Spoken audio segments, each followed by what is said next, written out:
Greetings to everyone. In today's topic, we will be discussing a proposal that Jamaica needs 90,000 hotel rooms by 2029 to double its GDP through tourism and agriculture to US 30 billion by 2030.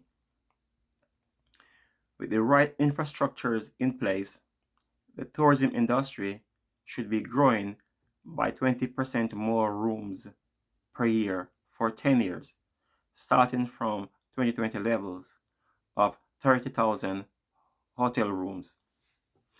That's adding another 6,000 rooms per year, every year on average, between 2020 and 2029, reaching a peak of 90,000 rooms by the end of 2029. 20,000 extra hotel rooms has already been announced, hence the first 3 years have more than taken care of already. The government just need to keep packaging more all-inclusive franchises and leases or sell them off. The next 40,000 all-inclusive hotel room should only take up another 5 miles of beachland, which is 2.5% of the beachland in Jamaica. I elaborate on the beachland issue in a specific future video because Jamaica have 200 miles of beachland. Okay, having said the above, the government need to spread tourism around the country and avoid any one parish or any section of one parish being overrun with tourism activities. Hence, it would be better to announce each year that 6 parishes will be adding 1,000 hotel rooms each year, rather than to announce that 2 parishes will be adding 3,000 hotel rooms each year. Bear in mind that we will need another 6,000 hotel rooms per year between 2023 and the end of 2029 to get to our 30 billion US dollars by the end of 2030.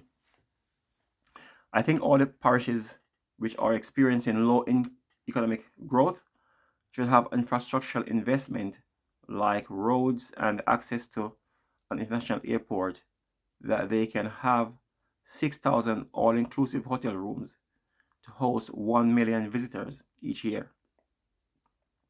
I'm going by the 2022 estimates of 30,000 hotel rooms hosting almost 5 million visitors. Hence, if 30,000 hotel rooms host 5 million visitors, that equates to 6 million hotel rooms hosting 1 million visitors. Of course, some visitors will go to locally run Airbnb. So the above is just a rough estimate based on past capacity and on government figures. Now, in terms of my inspiration that I often refer to, I did a series of teachings on the book of Daniel in 2018. That's on my Assembly's my church website, Facebook site. This is something that gives me some persistence in writing these articles about Jamaica's needs to take the opportunities that lay before us with some level of urgency, as we don't know how long these opportunities will be there for us to grasp. For example, how long our Chinese friends will be in Jamaica to build out our infrastructures for us at a reasonable cost. Tensions could escalate between the USA and China, leading to the USA tightening sanctions on China and preventing Jamaica from doing business with China. We have already seen the USA recently demanding that Jamaica abandon its plans to use China to build out our 5G network, and Jamaica had to comply with the request from the USA. The USA did the same thing with England when Boris Johnson was Prime Minister a few years ago. And though Boris Johnson tried to defy the USA, in the end he had to abandon using China to build out the UK 5G network as well. Note also how the USA pressured Jamaica to pull out of our favorable oil deal with Venezuela due to its sanctions against Venezuela.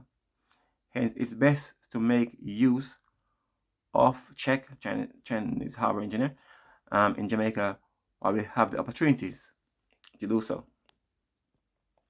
Many people in Jamaica are saying that Jamaica is on track to be the next Singapore.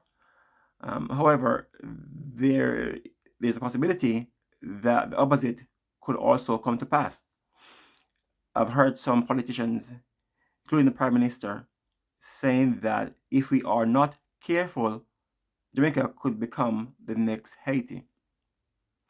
I've also heard former cabinet ministers like Chief Perennial Charles and Reverend Ronnie Thwaites echoing the same sentiments on their Bridge 99 geared program for the diaspora people.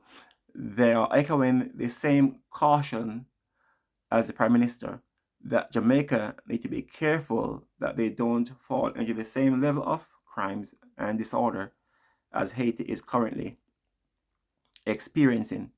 So therefore, we have to use opportunities we have now to build a country, give people jobs, employment, all that stuff. The government is rapidly increasing the JDF and JCF, including the marine patrols, boats, etc., to keep out the guns, which is good. However, no amount of guns can stop a hungry man from stealing. Hence, there need to be the opportunities for all Jamaicans in every parish of Jamaica to have a chance to get a job and pull themselves out of poverty. This is why I believe that all parishes in Jamaica should have a minimum of 4,000 hotel rooms. And large parishes with high unemployment rate like St. Elizabeth and Westmoreland should have 6,000 hotel rooms, 4,000 of which should be package all-inclusive hotel franchise that the government tend to issue out these days.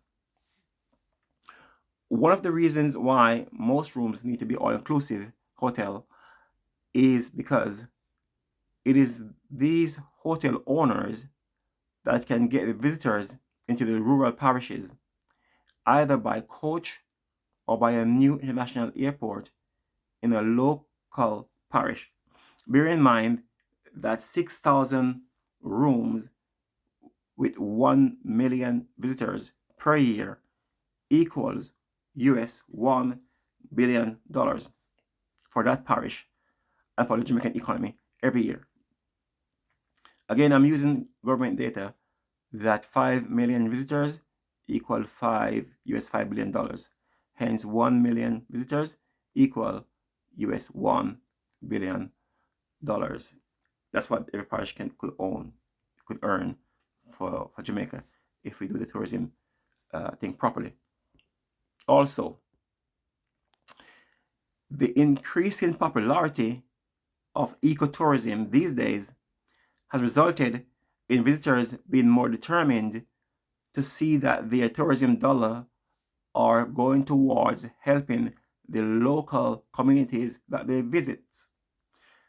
They want to see their money going towards building roads, schools, health centers, and they don't mind a local airport being built to bring the visitors to the local area either, etc.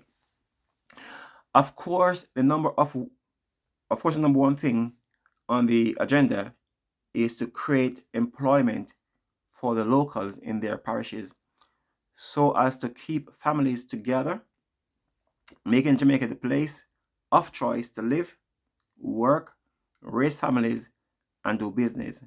accomplishing our 2030 goals, parish by parish, one town, one village, and one community at a time. Thanks for listening. I will share my notes in the description section below on this video. God bless you all, and God bless Jamaica. Peace.